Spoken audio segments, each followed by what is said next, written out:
The warm spring afternoon felt peaceful as Marcus Thompson drove his black Mercedes through the quiet streets of Cedar Grove. At 58 years old, with gray patches in his neatly trimmed beard, Marcus carried himself with the same alertness he had developed during his 25 years in the Secret Service. He had just finished visiting his daughter Tanya at State University, where she was studying criminal justice, following in her father's footsteps. Marcus smiled, thinking about their lunch together. Tanya had been excited to share her latest research project about improving police-community relations. The irony of what was about to happen would strike him later. The first flash of red and blue lights in his rearview mirror caught Marcus by surprise. He checked his speedometer. He was going exactly at the speed limit. Years of training kicked in as he calmly signaled and pulled over to the side of Maple Street, positioning his car perfectly. He kept his hands visible on the steering wheel, just as he had taught many others to do during his years of service. Through his side mirror, Marcus watched Officer James Barrett step out of his patrol car. Something about the officer's body language made Marcus's trained instincts tingle with concern. Barrett's hand was already resting on his holster, his walk stiff and aggressive. Marcus could read people well.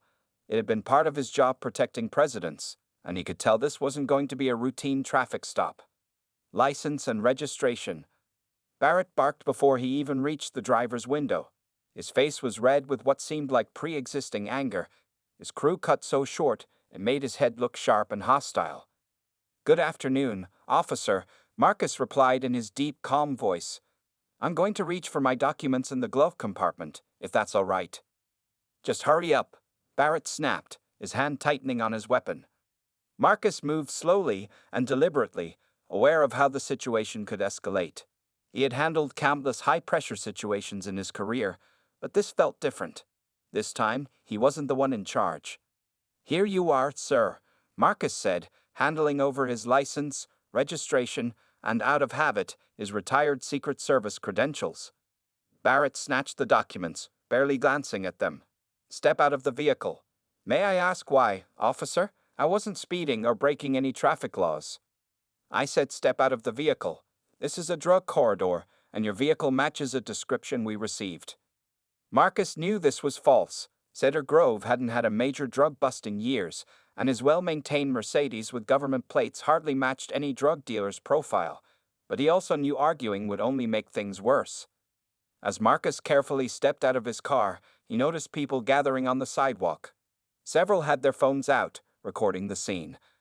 A young mother quickly ushered her children into their house. An elderly man shook his head sadly from his porch. "Hands where I can see them," Barrett ordered, now fully drawing his weapon. "Officer, I think there's been a misunderstanding," Marcus said calmly. "If you'll check my credentials again, you'll see." "Shut up and turn around. Hands behind your back." The cold metal of handcuffs bit into Marcus's wrists, the same wrists that had once worn cufflinks while attending White House security briefings, the same hands that had helped guide presidents to safety during potential threats. Mrs. Chen, who owned the local grocery store, had stopped sweeping her sidewalk to watch. Marcus could see the shock on her face. She knew him as the kind man who bought his morning coffee there every weekend. "Officer Barrett," Marcus tried one more time, keeping his voice steady, "I'm a retired federal agent. If you'll just verify my credentials."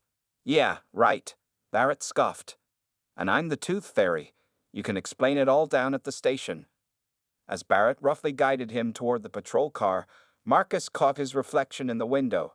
He saw what Barrett had chosen to see.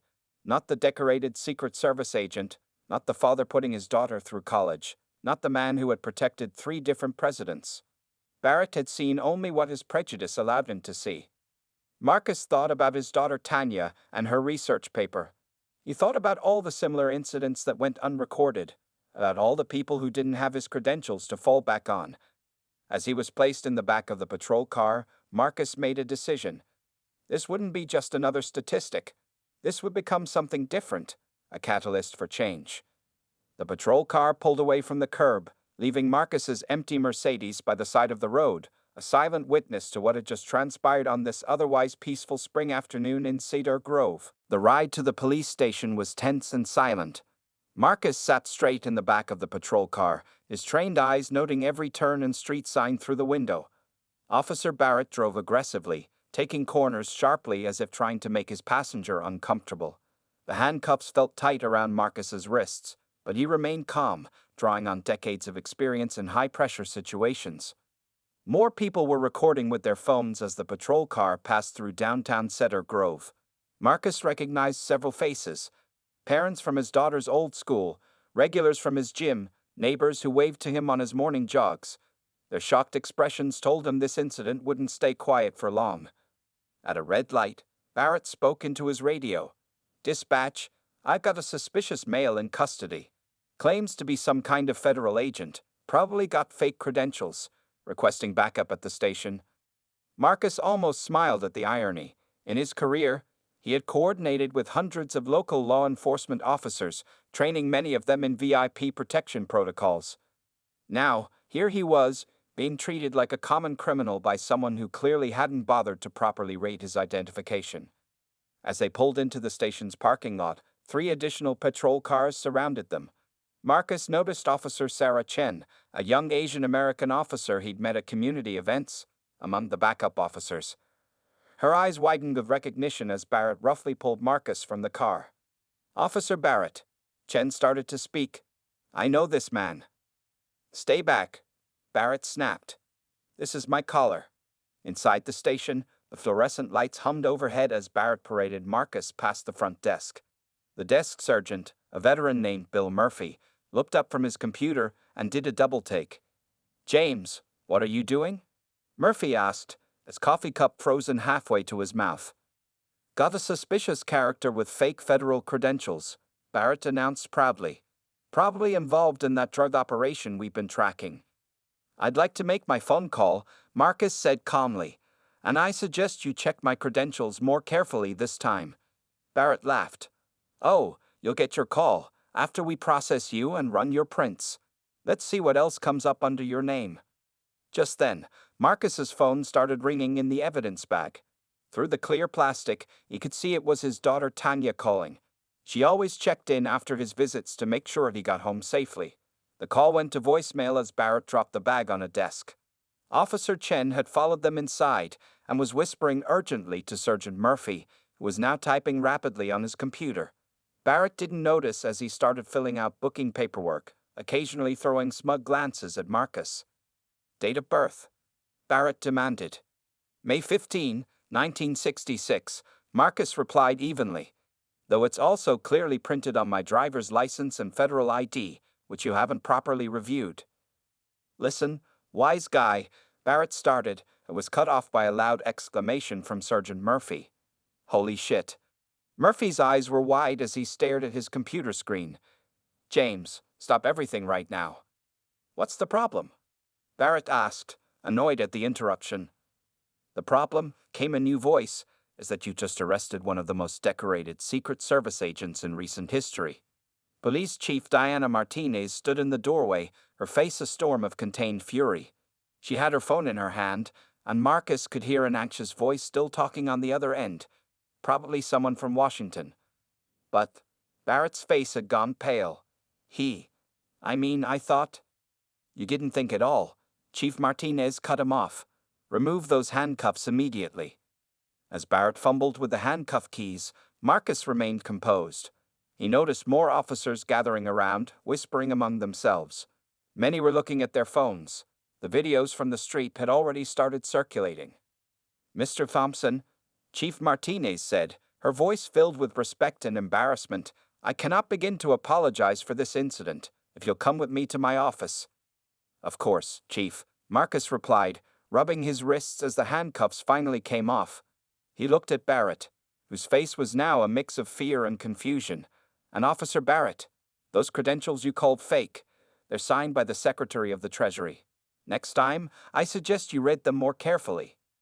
As Marcus followed Chief Martinez to her office, he could hear the beginning of what promised to be a very loud reprimand behind him, but his mind was already working on something bigger. This incident could be more than just another example of profiling. It could be an opportunity for real change in Cedar Grove. Chief Martinez's office felt too small for the tension it now contained. Marcus sat comfortably in a leather chair while the police chief paced behind her desk, occasionally pausing to answer calls from increasingly higher-ranking officials. On her computer screen, Marcus could see his Secret Service file, a long list of commendations, presidential protection details, and high-level security clearances. Yes, Senator, I understand completely. Chief Martinez spoke into her phone, her free hand massaging her temple. Yes, we're handling it. No, sir, this won't happen again. Outside the office's glass walls, the station was in chaos. Officers rushed back and forth, many sneaking glances at Marcus through the windows. Officer Barrett sat at his desk, his face pale as he scrolled through Marcus's service record on his computer screen. The photos showed Marcus with 3 different presidents, at international summits, and receiving medals at White House ceremonies. Mr. Thompson, Chief Martinez said after ending her call, in my 20 years of law enforcement, I've never been more embarrassed. The mayor is on his way here. The governor's office has called, and I just got off the phone with a very upset senator. Marcus nodded calmly. I understand the position this puts you in, Chief. But maybe we can turn this incident into something positive. Before she could respond, there was a commotion in the main office area. Marcus's daughter Tanya had arrived, still wearing her college sweatshirt, her face a mix of worry and anger. Dad, she called out as she rushed into the office, ignoring protests from other officers. Are you okay? I saw the videos online. Marcus stood and hugged his daughter. I'm fine, sweetheart. Just a misunderstanding that's being cleared up. A misunderstanding? Tanya's voice rose. That officer profiled you. He didn't even check your credentials properly. This is exactly what I've been researching at school. Implicit bias in law enforcement. Through the glass, Marcus could see Officer Barrett shrink lower in his chair. More videos of the arrest had appeared online, and his fellow officers were watching them on their phones, shaking their heads in disapproval. Sergeant Murphy knocked and entered the office, holding a thick file. Chief, I pulled Barrett's record. There's something you need to see. Chief Martinez took the file and began reading, her frown deepening with each page. Multiple complaints about aggressive behavior. 3 previous incidents of questionable stops. A pattern of. I'd like to see that file, came a new voice. Mayor Richardson stood in the doorway, his usual confident smile replaced by a serious expression. The mayor had known Marcus for years. They played golf together at the local country club.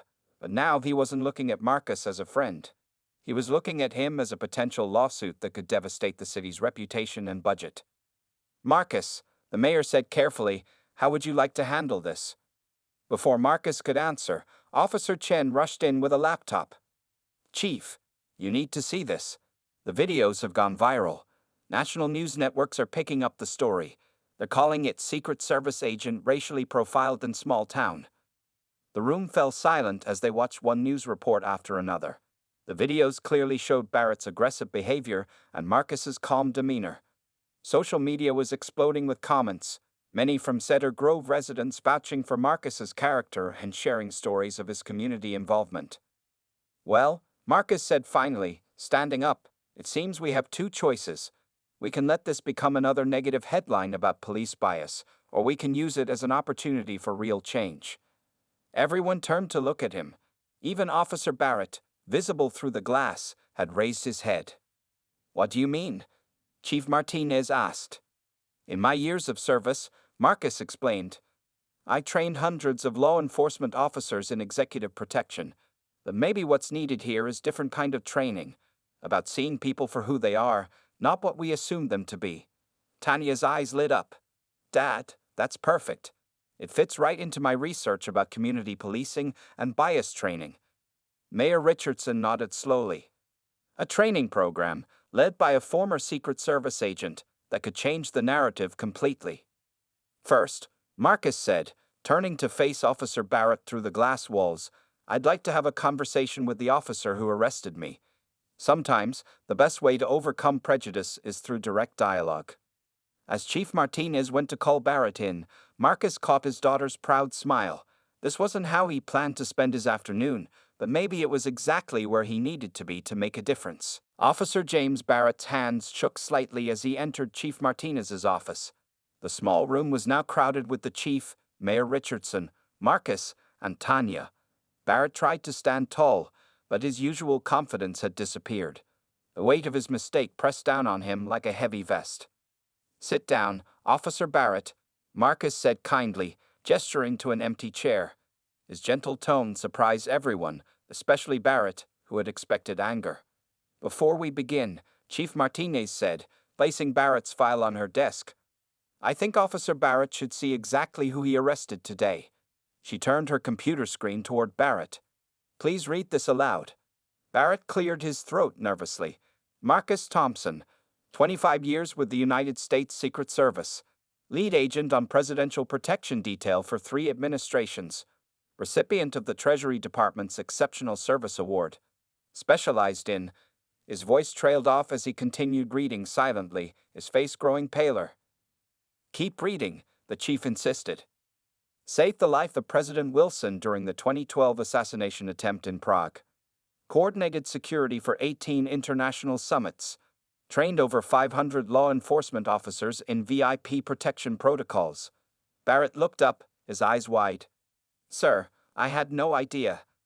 That's precisely the problem, Tanya interrupted. You didn't try to find out. You saw what you wanted to see. Marcus raised his hand gently to quiet his daughter. Officer Barrett, do you know what my main job was in the Secret Service? Barrett shook his head. I assessed threats, Marcus explained. Every day, I had to make quick decisions about who was dangerous and who wasn't. But do you know what the first rule was? He paused, making sure Barrett was listening. Never assume. Always verify. Through the office windows, other officers had stopped pretending to work and were openly watching the scene unfold. Officer Chen had brought in more chairs as the mayor's assistant arrived with coffee for everyone. Mr. Thompson, Barrett said, his voice barely above a whisper, I don't know what to say. When I saw your car. When you saw a black man in an expensive car, Marcus corrected him gently. Let's be honest about what happened. Barrett looked down at his hands. Yes, sir, I made assumptions.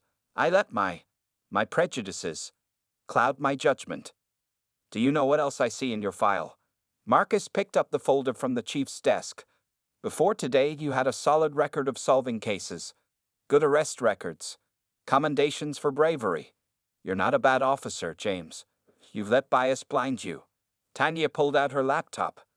Look at these statistics from my research, she said, turning the screen toward Barrett. Traffic stops, arrests, use of force, all showing significant racial disparities. It's not just you, Officer Barrett. It's a systemic issue. Barrett studied the numbers, really seeing them for the first time. These are from Cedar Grove. Yes, Chief Martinez confirmed. Our department's numbers over the past 5 years. Mayor Richardson, who had been quietly observing, finally spoke up. The question is, what do we do about it? Marcus leaned forward in his chair. I have a proposition. Instead of lawsuits and disciplinary actions, let's try something different. He looked directly at Barrett. Officer Barrett, would you be willing to learn? Really learn? Learn what, sir? How to see people. Really see them. Not just their skin color or their car or their clothes. In my years of service, I protected presidents, but I also learned to read people, to look past appearances. I'd like to teach you what I know. The room fell silent as Barrett considered this. Outside, the late afternoon sun cast long shadows through the office windows. Finally, he straightened in his chair. Yes, sir, I want to learn. I need to learn. Marcus smiled for the first time since his arrest. Good, because I'm proposing a new training program for the entire department. And you, Officer Barrett, will be my first student. Chief Martinez exchanged looks with the mayor, who nodded approvingly. Tanya was already typing on her laptop, probably incorporating this development into her research. Dad, she said proudly, this could become a model for other departments across the country.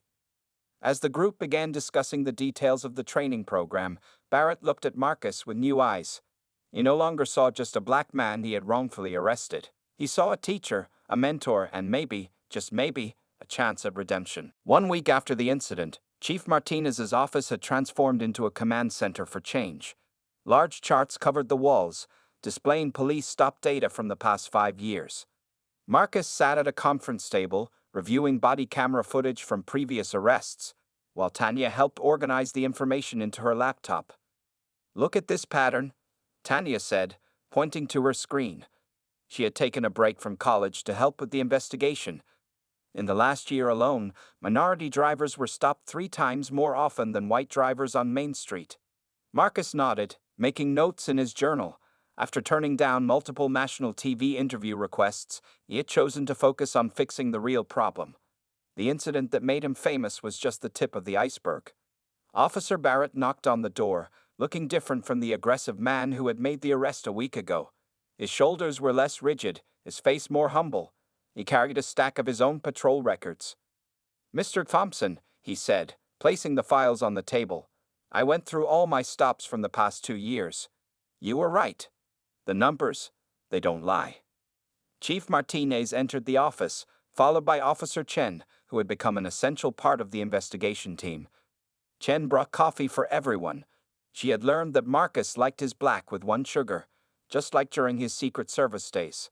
"The community feedback is still coming in," Chen reported, pulling up emails on her tablet. "More people are sharing their experiences, not just with Officer Barrett, but with our whole department." Marcus opened one of Barrett's files. "James, tell me about this stop from last December, a Hispanic teenager in a new BMW." Barrett's face reddened. "I assumed the car was stolen. Turned out he was driving his father's car. His father owns the biggest construction company in the county." "And this one?" Marcus pointed to another report. "A Middle Eastern woman near the shopping center. I thought her shopping bags looked suspicious. They were birthday presents for her kids." Barrett's voice was heavy with regret. Tanya looked up from her analysis. "It's not just about individual incidents. Look at this heat map I created. The highest concentration of stops is in minority neighborhoods, but the actual crime rates don't justify this focus." Chief Martinez studied the map. "We've been policing based on assumptions rather than data. This stops today." Outside the office, other officers watched through the glass walls. Some looked uncomfortable, others seemed interested. The department was divided between those who resisted change and those who welcomed it. "Tomorrow," Marcus announced, "we start the real work. Officer Barrett has agreed to be our first case study. We'll review his stops, his decision-making process, and then work on new protocols." "I've also invited community leaders to participate," Chief Martinez added. "The local NAACP chapter, religious leaders, business owners. We need their perspective." Barrett raised his hand like a student. "Sir, could you tell us about how you handled profiling in the Secret Service? How did you protect presidents without letting bias affect your judgment?" Marcus smiled.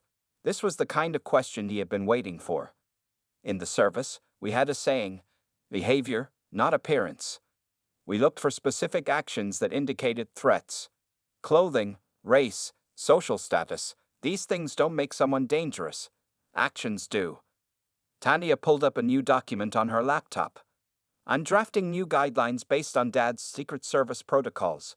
Clear indicators of suspicious behavior require documentation for all stops, regular review of patrol patterns." Officer Chen added, "And body cameras will be mandatory for all interactions, no exceptions." Just then, Mayor Richardson entered the office, looking pleased. "The City Council just approved emergency funding for the new training program. Marcus, they want you to head it."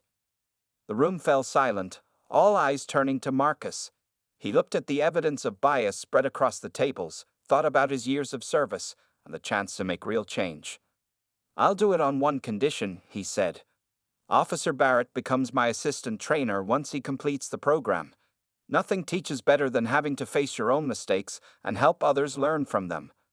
Barrett straightened in his chair, surprise and hope crossing his face. "You trust me with that?" "Trust has to be earned," Marcus replied. "But change has to start somewhere. Why not here? Why not with us?"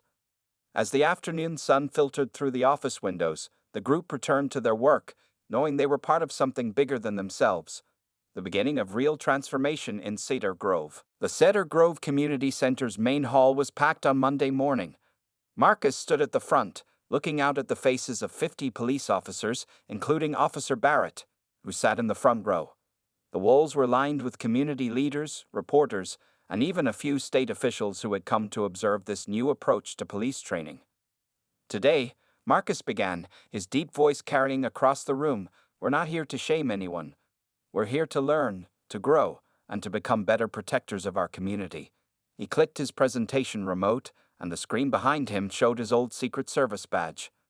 Officer Barrett shifted nervously in his seat. He would be sharing his story today, the story of how arresting a retired Secret Service agent had changed his entire perspective on policing. His uniform was crisp, but his usual swagger was replaced by humility. Let's start with a simple exercise, Marcus said, gesturing to Officer Chen, who began distributing folders to everyone. Inside these folders are photos of 20 people. Your task is to identify which ones you think might be security threats. You have 2 minutes. The officers began studying their photos. Marcus watched as they made quick judgments, some marking their choices almost immediately. Barrett took longer than most, carefully considering each image. Time's up, Marcus announced. Now let me tell you about these people. He clicked to the next slide. The man in the expensive suit. He was arrested for attempting to assassinate a foreign diplomat. The teenager in baggy clothes? He's a chess champion who saved 2 kids from a burning building. The woman in the hijab? She's a neurosurgeon. Murmurs filled the room as officers compared their assumptions to the reality. Barrett raised his hand. Sir, how did you learn to look past appearances in the Secret Service? Marcus smiled. Good question. Let me show you. He played a video from his Secret Service days, showing how his team protected a president during a public event. We developed a system called BASIC, Behavior Analysis and Systematic Incident Control.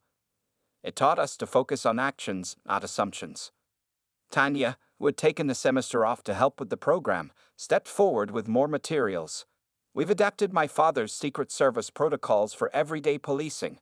Notice how it emphasizes observable behaviors rather than personal characteristics. The training continued through the morning. Marcus shared real-world examples, had officers role-play different scenarios, and showed them how their own biases could cloud their judgment. During the lunch break, Officer Barrett stood up to share his story.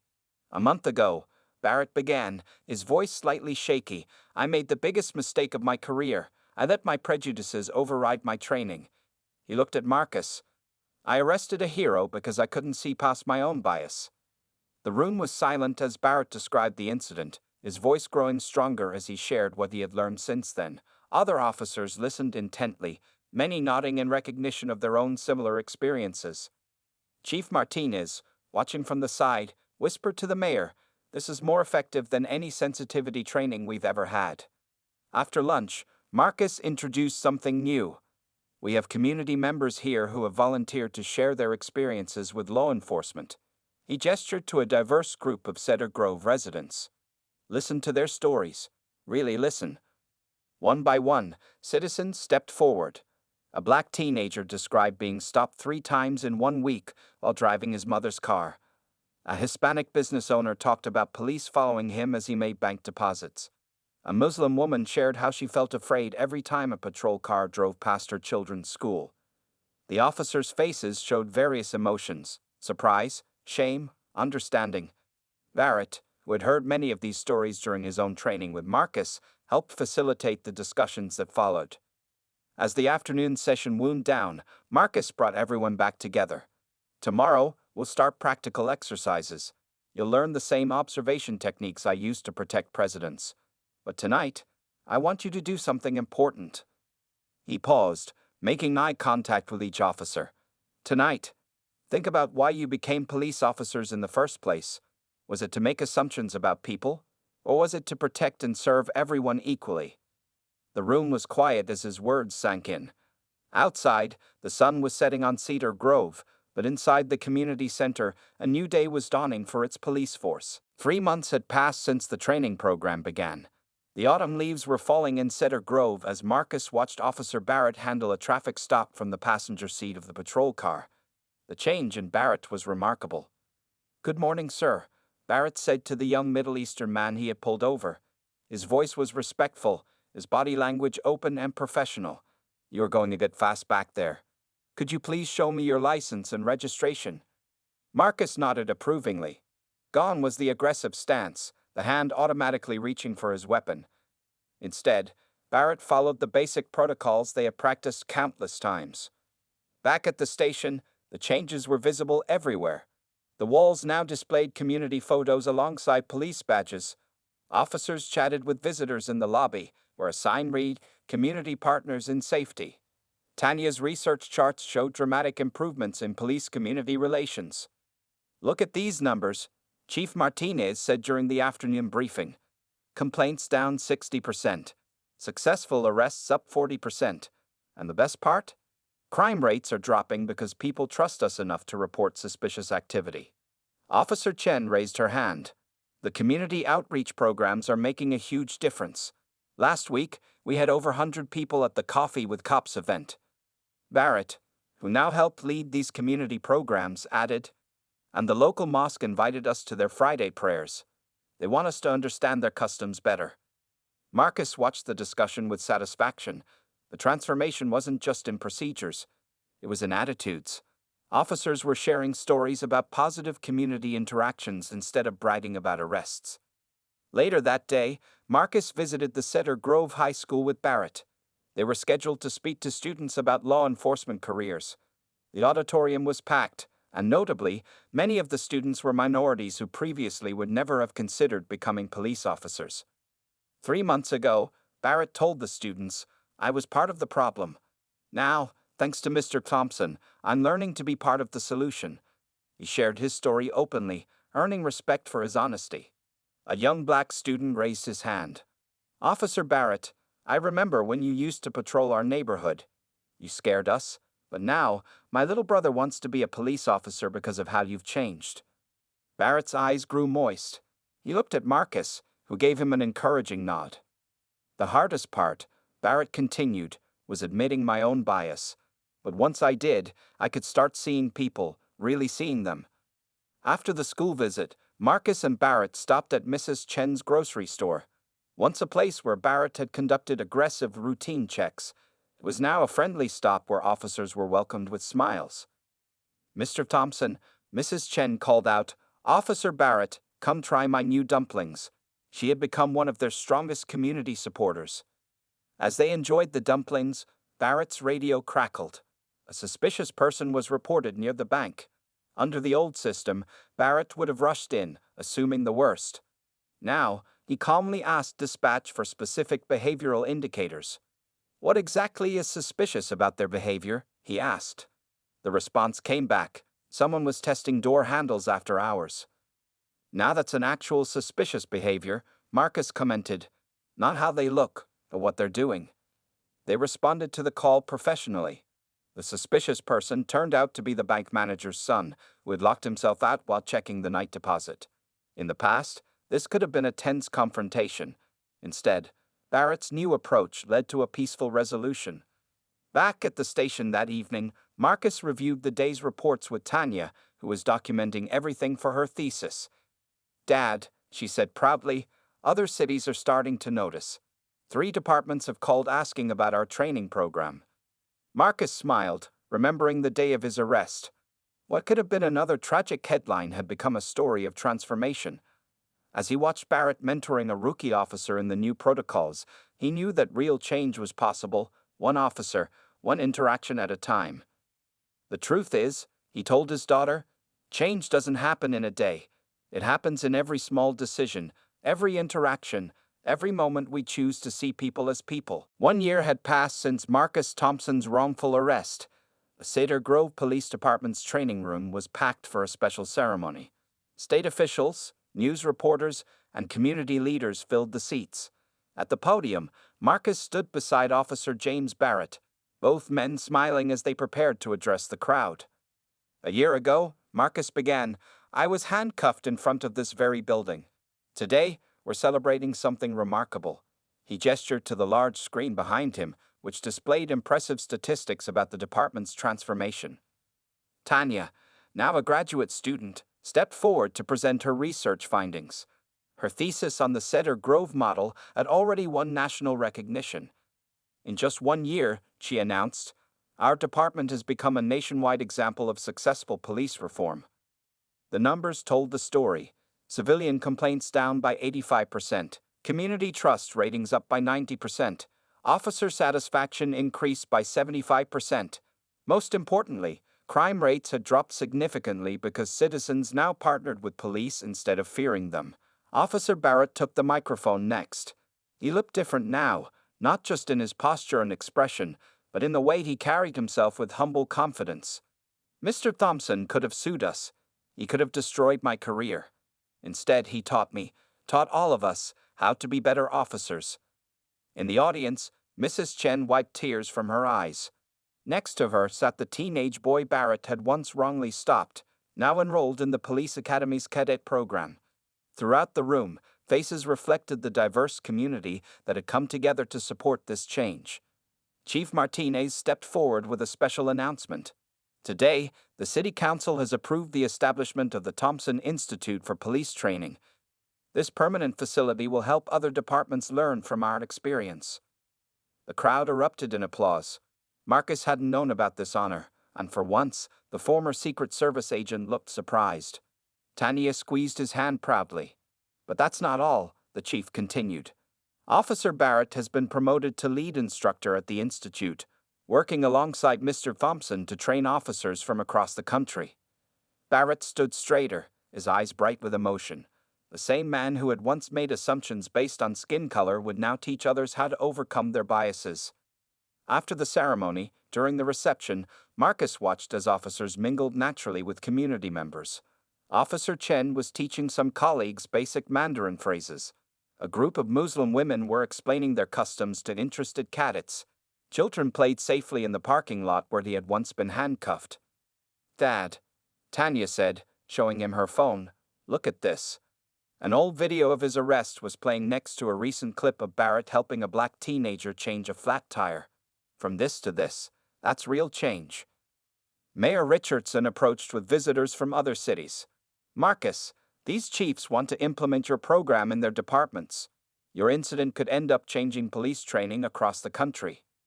As the evening wound down, Marcus and Barrett walked through the station together.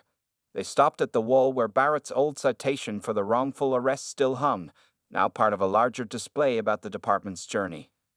"You know what I learned most from you, sir?" Barrett said quietly.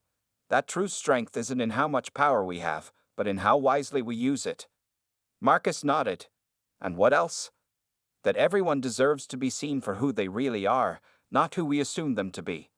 Outside, the sun was setting on Cedar Grove. New recruits were arriving for the evening training session, excited to learn from the department that had become famous for its transformation. Among them were people of all backgrounds, drawn by the promise of a new kind of policing. Marcus watched them file in, remembering his years in the Secret Service. He had protected presidents, but perhaps this was his most important mission, helping to protect the fundamental dignity of every citizen. "Ready for another class?" he asked Barrett. "Always ready," Barrett replied with a smile. "After all, we're not just training officers anymore. We're changing lives." As they walked toward the training room, Marcus thought about how one moment of injustice had led to a movement of justice. Sometimes, he realized, the worst moments could lead to the best changes, if people were willing to learn, to grow, and to see each other with new eyes.